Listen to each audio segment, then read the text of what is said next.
We're actually, if our grandparents, well, if some of them are alive, but if your great-grandparents were alive and they said, you're actually paying for water, they would be outraged. Outraged, I tell you. If you package it pretty, Americans will pretty much buy anything, that unfortunately. But you can make all of those claims. I think it's hysterical. But you know what? It is hilarious. I actually believe it. I think hot dog water is quite good. I wonder if someone drank it.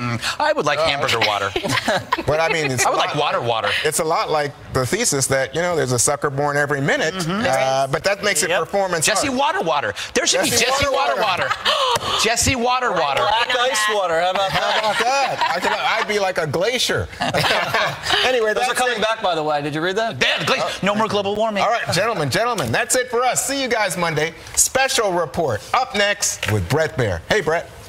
Hey, Juan, thanks. President Trump tells congressional Republicans to stop wasting their time on immigration legislation until after the midterms. A major U.S. Supreme Court ruling about your privacy rights in the digital age. And Charles Krauthammer, in his own words, this is Special Report.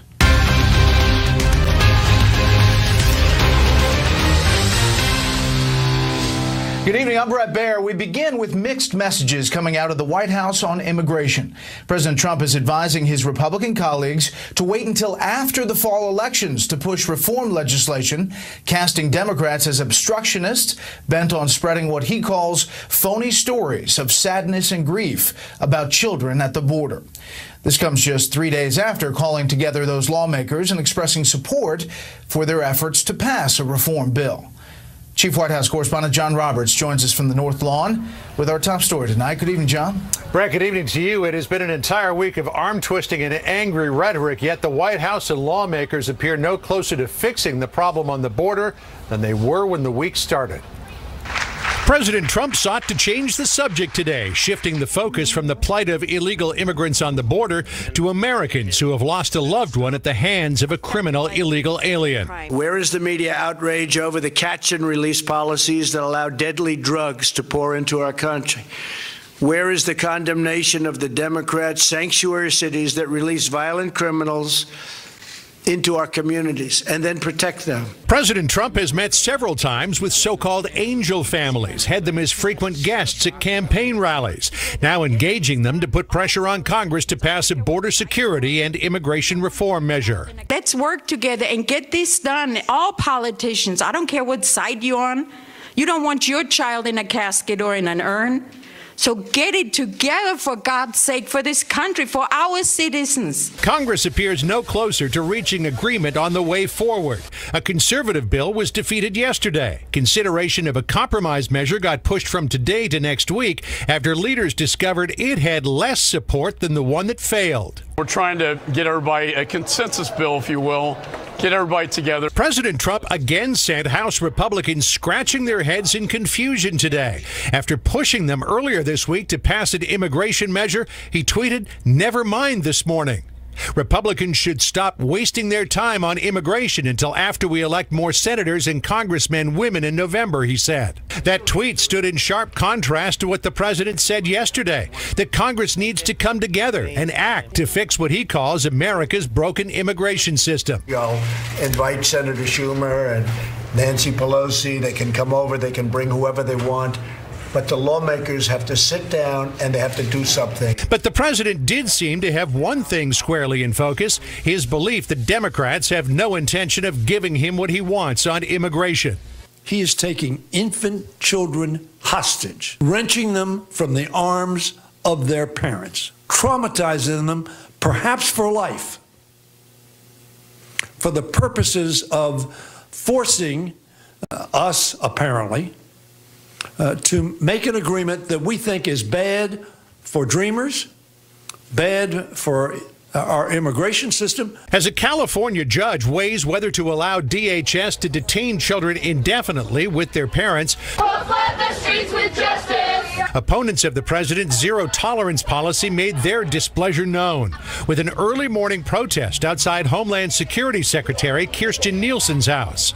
President Trump not about to give in to the pressure, tweeting, "We cannot allow our country to be overrun by illegal immigrants," as the Democrats tell their phony stories of sadness and grief, hoping it will help them in the elections. An administration official tells Fox News tonight that some 500 children who were separated from their parents have now been reunited with them. In many cases, the reunions happen within 3 days, but that still leaves about 1,800 children who are being housed apart from their parents. Brett?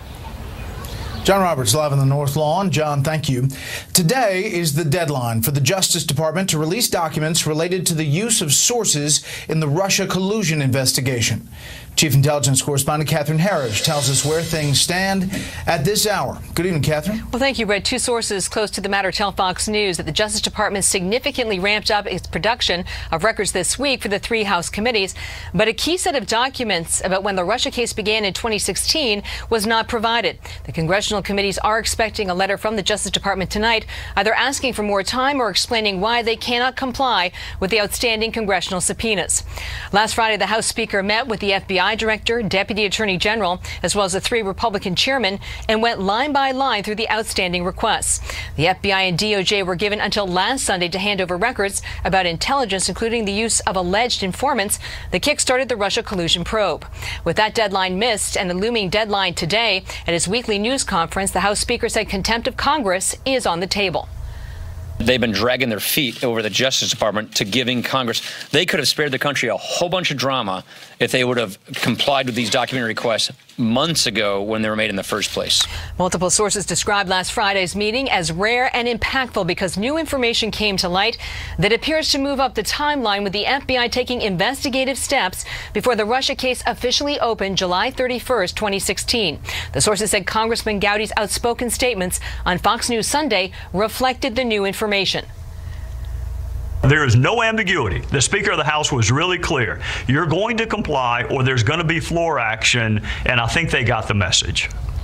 And floor action would be the full panoply of constitutional weapons available to the people's house. House Democrats charge the records request is an effort to help President Trump and undermine the credibility of special counsel Robert Mueller. In a separate development, Attorney General Jeff Sessions told a radio show that he understands FBI agent Peter Strzok has lost his security clearance. After Strzok was recently walked out of FBI headquarters, both are indicators the Inspector General's findings are having an impact, Brett. Catherine, thank you. You're welcome. A major ruling tonight by the nation's highest court on privacy in the digital age. Justices say police generally need a search warrant to track your movements from your cell phone information. My colleague and anchor of Fox News at Night, Shannon Bream, is with us with this and other things from the Supreme Court. Good evening, Shannon. So how does today's ruling really impact the average American? Well, if you've got a cell phone, it matters. This all stems from a 2011 case. Police were tracking a string of robberies. Well, they were able to compel 2 wireless carriers to turn over cell site location information, or CSLI, which basically gives a picture of where a cell phone user is and when. They used that to put one of the suspects at the sites of all the robberies, and then they were able to get that information, by the way, without ever using a warrant. Well, writing for the 5-4 majority, Chief Justice Roberts said this, quote, "In light of the deeply revealing nature of CSLI, its depth, breadth, and comprehensive reach, the fact that such information is gathered by a third party does not make it any less deserving of Fourth Amendment protection." So he said, yes, there can be exceptions, but generally, as you said, moving forward, police are going to need a warrant to get that kind of information from your cell, Brett. Now, Monday, the court's term is scheduled to wrap up. What big cases are we still waiting for there? Well, there are several, but the 2 biggies are, of course, Travel Ban 3.0. The justices are looking at the limits of executive power and the president's order regarding specific limits and bans on travel from a number of different countries. Also, a case involving an Illinois social worker who is challenging being forced to pay union dues or fees. He says he doesn't want to be forced to subsidize their political speech. That could have a huge impact. The opinions come next at 10 a.m. Eastern on Monday. And there was big news for online retailers and shoppers yesterday at the court. How's that going to play out? Well, that case involved a South Dakota law authorizing the collection of state taxes from online retailers doing business with people who actually live in South Dakota, even if the companies themselves didn't have any actual physical presence in the state. Now, that physical presence had been the standard according to a 1992 Supreme Court ruling. The justices noted that less than 2% of Americans even had internet access back then. They say things have changed greatly. So they upheld South Dakota, the law there, meaning that e-commerce businesses are likely to have to start collecting state sales taxes wherever they do business all across the country, Brett. You know, if people don't think that the U.S. Supreme Court matters, when you hear these cases one after another that affect everybody, it really does, and that it matters politically.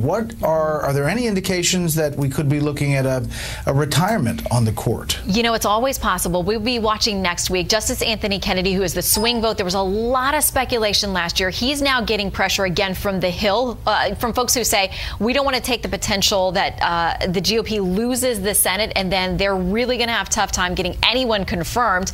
But I think he's resisting the pressure. He's hired his full complement of clerks. Everyone else has as well. So it feels less like he would go this year, but we'll be standing by to see if anyone does. Yes, we will. Shannon, as always, thank you. President Trump is again promoting Congressman Ron DeSantis to be the Republican nominee for governor. About how much traffic there is on the Florida Turnpike. It's because they're choosing Florida as a proxy fight for the war on the White House in 2020. So help me God. The last 3 governors in Florida have all been Republicans: Jeb Bush, Charlie Crist, and Rick Scott. The state is also home to the highest percentage of residents 65 and over in the U.S. They want a place where they can retire and have government off their back. So a lot of these voters, this older generation, tend to come out in when they vote in higher numbers. Congressman Ron DeSantis has never won a statewide election, but finds ways for Florida voters to keep tabs on him on Capitol Hill. I am earning my paycheck. I mean, I'm up here fighting. We're trying to hold the Peter Strzok's and the Comeys accountable. And doing that caught President Trump's attention. He tweeted today, Congressman Ron DeSantis, a top student at Yale and Harvard Law School, is running for governor of the great state of Florida. Ron is strong on borders, tough on crime, and big on cutting taxes, loves our military and our vets. He will be a great governor and has my full endorsement. As governor of Florida, you're going to have a relationship with the White House. We have a hurricane, hopefully not. We need aid. I call the president directly. He's going to take my call. Putnam supports Trump too, but doubts DeSantis can use D.C. connections to win. This is a Florida-based race, and Washington is not going to get it done.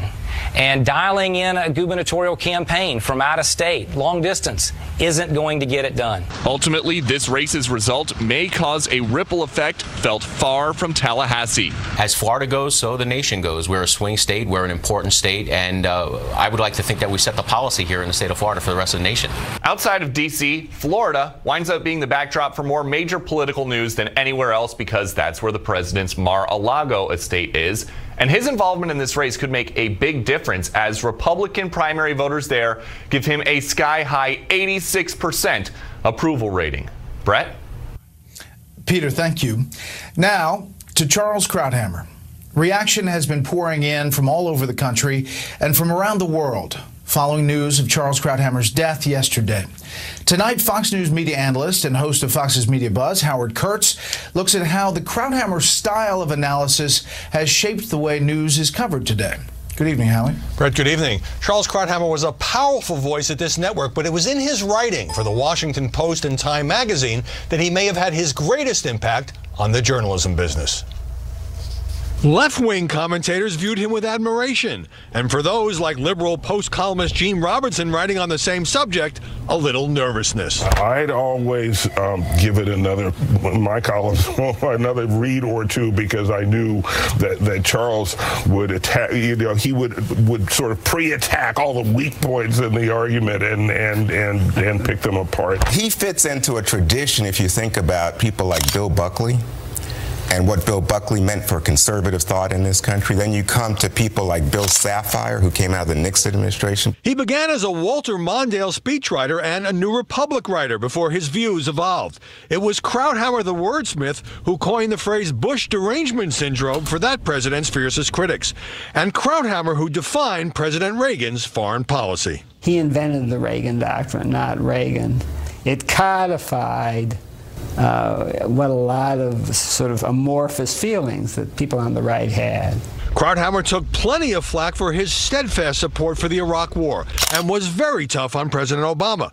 Yet he was equally comfortable taking swipes at Hillary Clinton. What she needs are lying lessons from her husband, who was one of the great liars of all time, could do it with a smile and charm. And at Donald Trump. Presidents don't talk like this. They never have.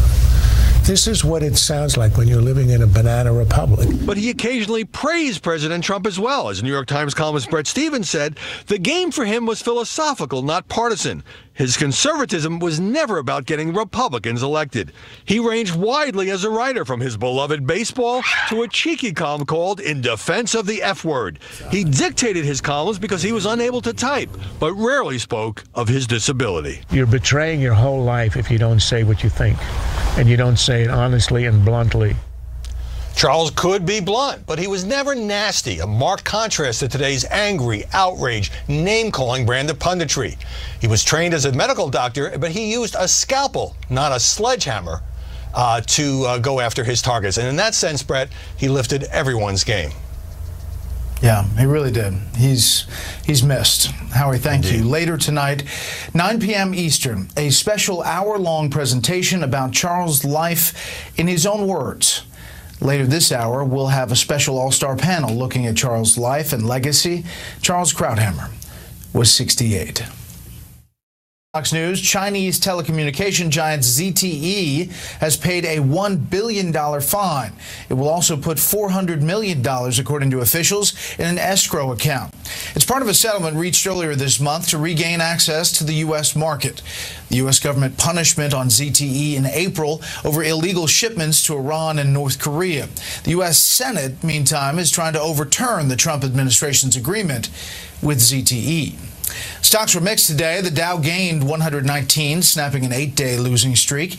The S&P 500 was up 5. The Nasdaq lost 20. For the week, the Dow tumbled 2 percentage points. The S&P 500 dropped 9/10. The Nasdaq fell 7/10. President Trump is threatening a 20% tariff on vehicles assembled in the European Union.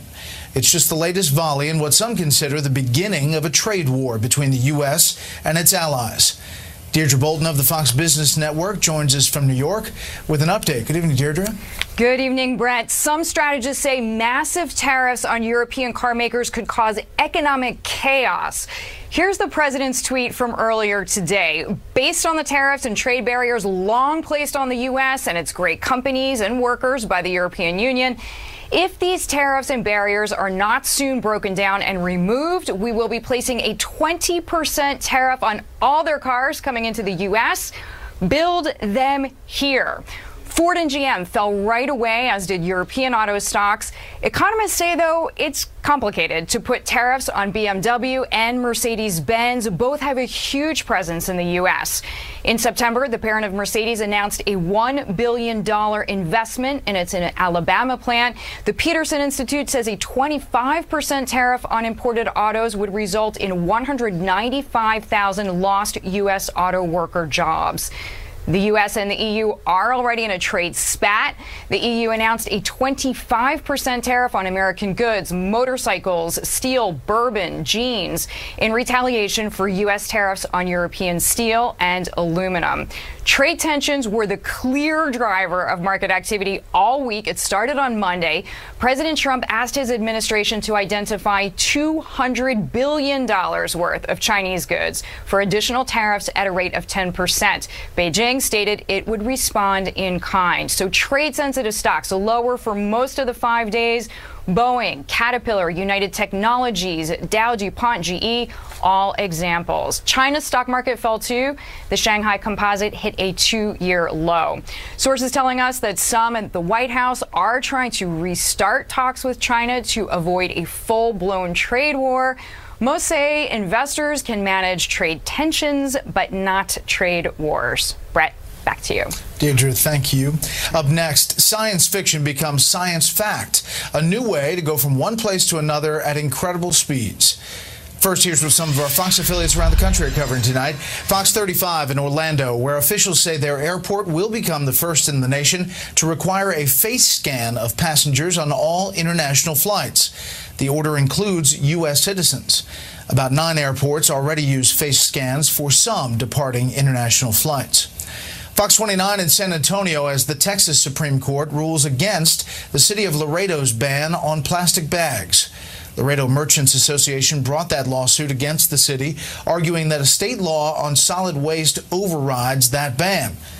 The court agreed. Republican Texas Attorney General Ken Paxton says he hopes Austin and other cities that enacted bag bans will voluntarily bring their ordinances into compliance with state law.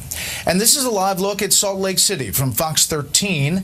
The big story there tonight, the state's election office is working with the Homeland Security Department to test the strength of Utah's voter database. It comes ahead of next week's primary election. A local security expert tells the station a government team essentially tries to hack into the system to determine vulnerabilities. That's tonight's live look outside the Beltway from Special Report. We'll be right back. The U.S. Air Force says one of its aircraft crashed this afternoon in New Mexico. It says the incident took place about 65 miles north of Holloman Air Force Base at the Red Rio bombing range. No word yet on the status of the pilot or pilots. It's not clear what type of aircraft was involved yet either. But the crash is the 7th non-combat incident this year for the Air Force. That equals the total for all of last year. Tonight we continue our series looking at the challenges and opportunities for America's infrastructure. This evening, correspondent Douglas Kennedy reports on a new way of going a long way in a short time.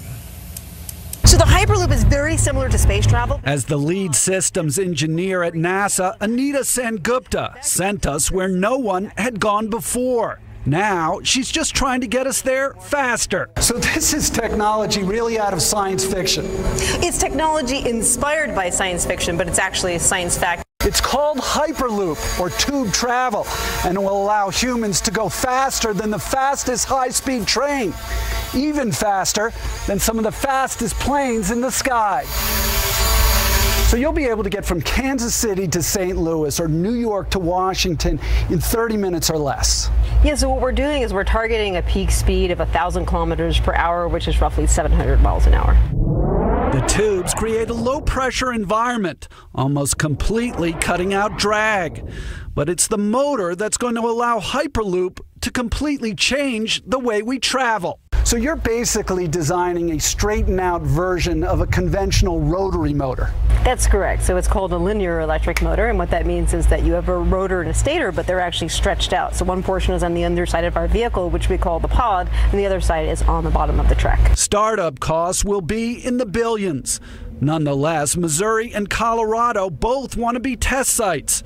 Dan Katz is Hyperloop's government liaison, and he says one of the big obstacles is writing new regulations for brand new technology. So you've got pressure systems that are like planes and land systems that are like trains. Who's going to regulate all of this? Well, the government thinks we're a railroad, but in reality we're a lot more like airplanes. No matter what, Sengupta says Hyperloop is the future of almost instantaneous travel. We have not had a new mode of transportation in over 100 years. So this is a way that you can get from point to point across land masses. Across land masses, but located within city centers. So you'll be able to skip that long drive to the airport or train station. In the Nevada desert, Douglas Kennedy, Fox News.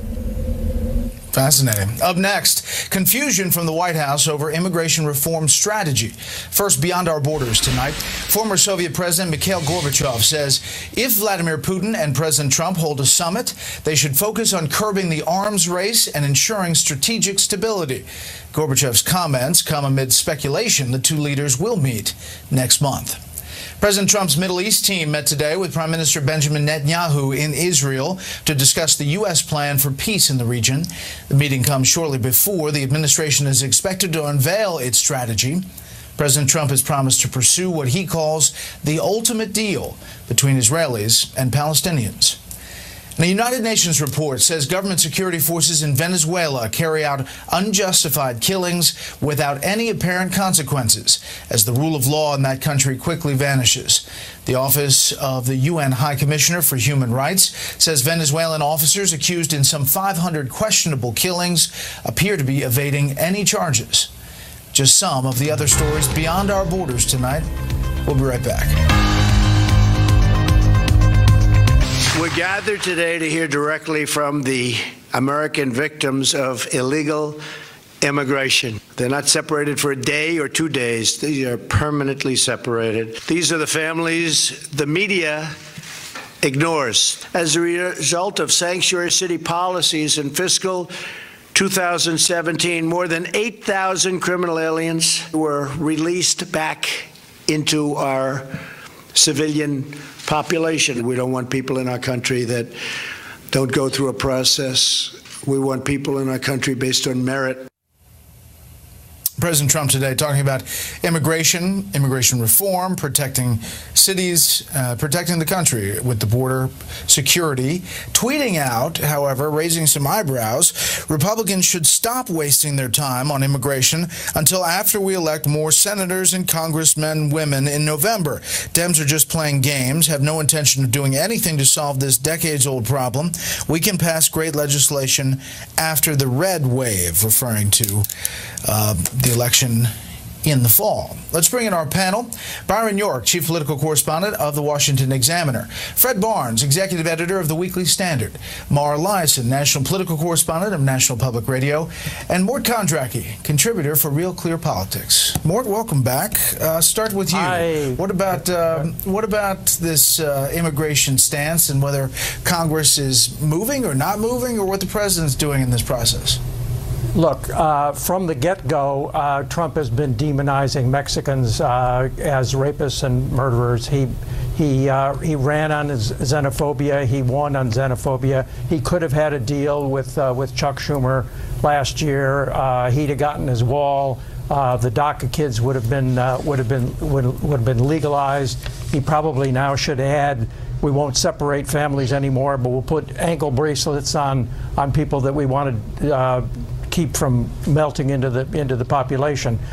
He blew up the last deal by insisting that legal immigration be cut in half, even though we need immigrants to pay for Social Security and do jobs that Americans won't do. And now he's blowing up whatever chance there was for a House deal, which Paul Ryan should have tried to make a bipartisan bill. But now Trump says, you're wasting your time. I mean, he said at one point, I like both the Goodlatte bill and the compromise bill. Now he says, I want no bill. So, yeah. Fred, I think he just... What about this and how it plays for the midterm, and how perhaps the president thinks it plays? Well, he doesn't think it's playing very well. Obviously, you know those tweets where he said we're going to have to go back to the midterm election or go forward to it, and then we can have a red wave, and then we can do something. He's basically right about that. He recognizes he's in a fix. He's not going to get anything passed. The Democrats don't want to pass anything. The Republicans don't have the votes, and he has no great influence on this issue in Congress. So I think it's going to get worse for Trump. We're going to start seeing the thing the Republicans really hate the most, and that's catch and release, because some of these children will be getting released after 20 days, and they can't be allowed to wander around out there, so you have to let their parents out and tell them they can come back for a hearing. Of course, they never come back.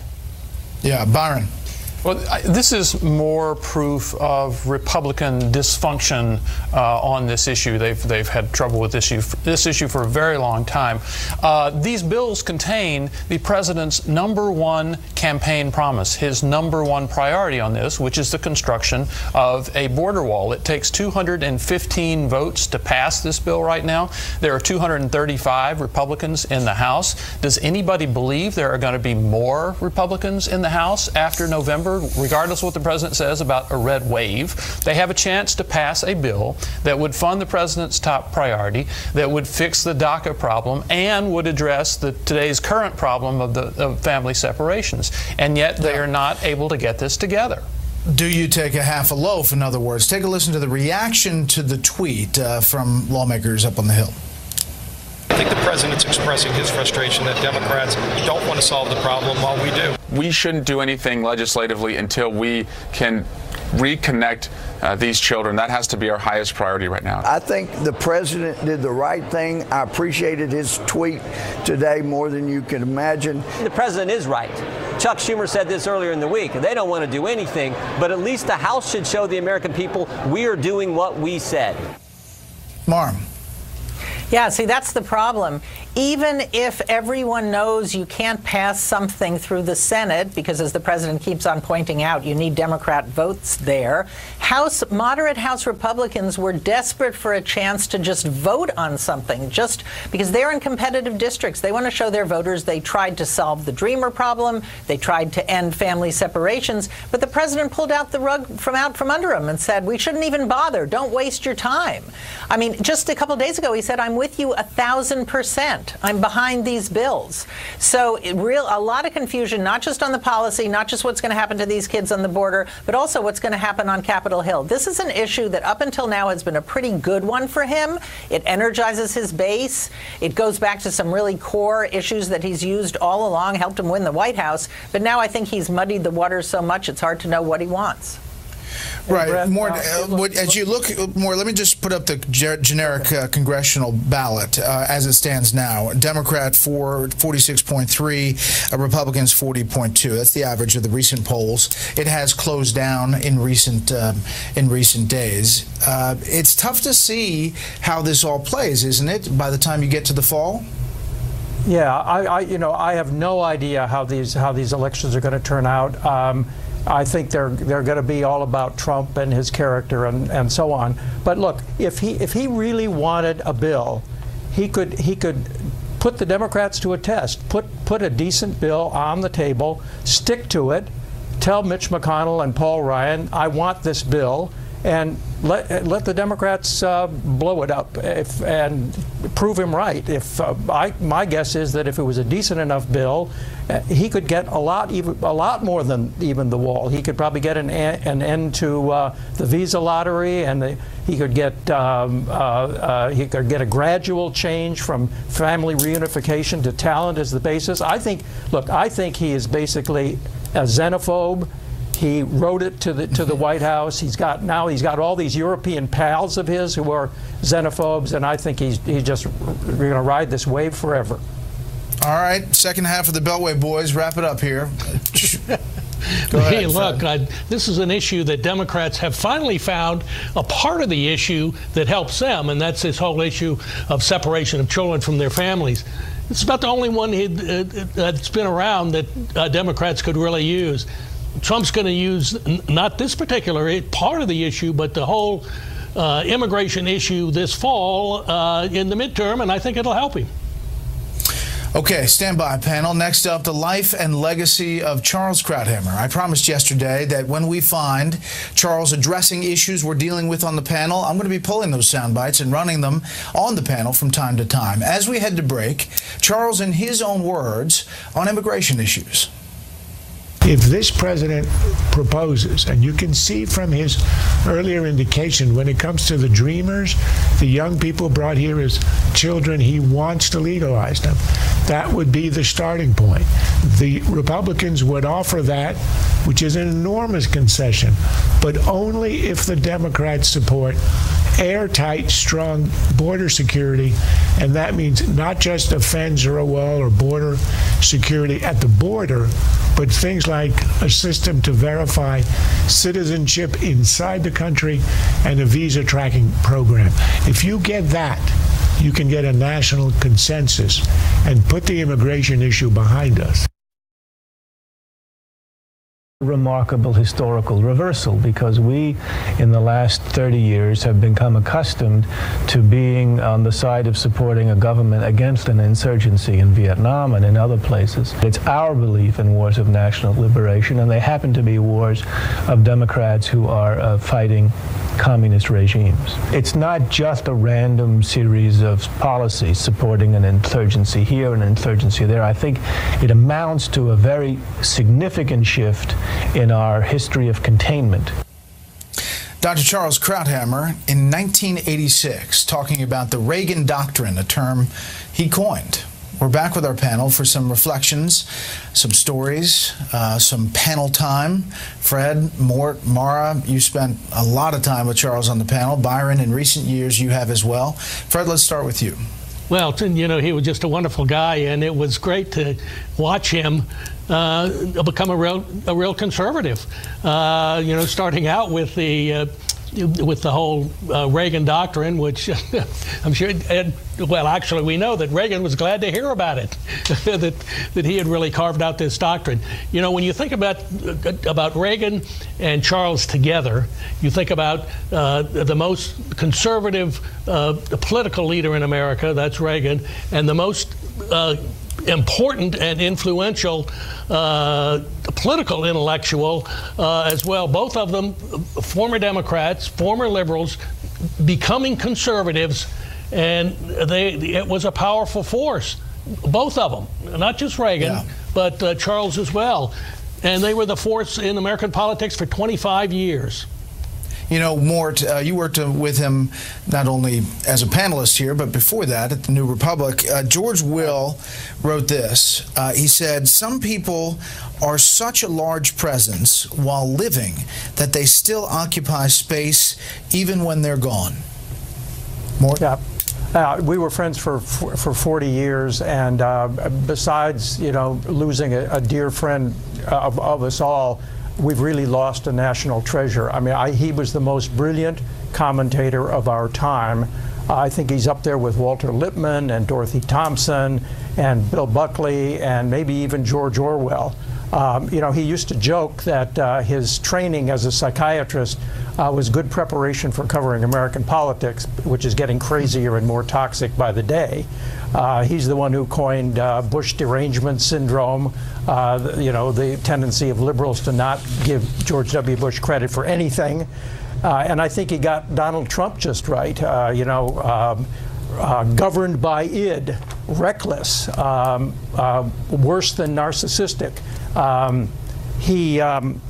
In one of his last columns, I think he optimistically said that the guardrails of American democracy are holding because the Boy Scouts and the police chiefs repudiated what Trump said, and the Senate wouldn't cancel Obamacare and wouldn't let him fire Jeff Sessions. I think it was overly optimistic.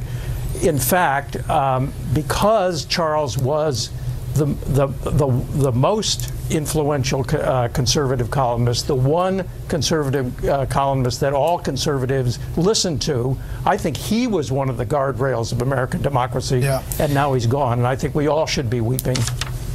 You know, Mort, and Mar, to you, Charles, obviously was very critical of candidate Trump, but after President Trump won the election, Charles reflected a lot about what he said early on, and he talked about what he was seeing and how it had evolved. Here is an interaction he had with Tucker after a rally in West Virginia by Trump. These are real people. Forget about the numbers. Forget about the chatter in Washington. Forget about the stories about Russia, which he spent a lot of time on. But I represent a huge constituency of tremendous support and enthusiasm. He wasn't very specific on policy, but he said, "I'm bringing you guys back. I'm the only one who listened. You were abandoned." That's his appeal. That's how he won the election. And he's reminding the elites that that appeal is still there.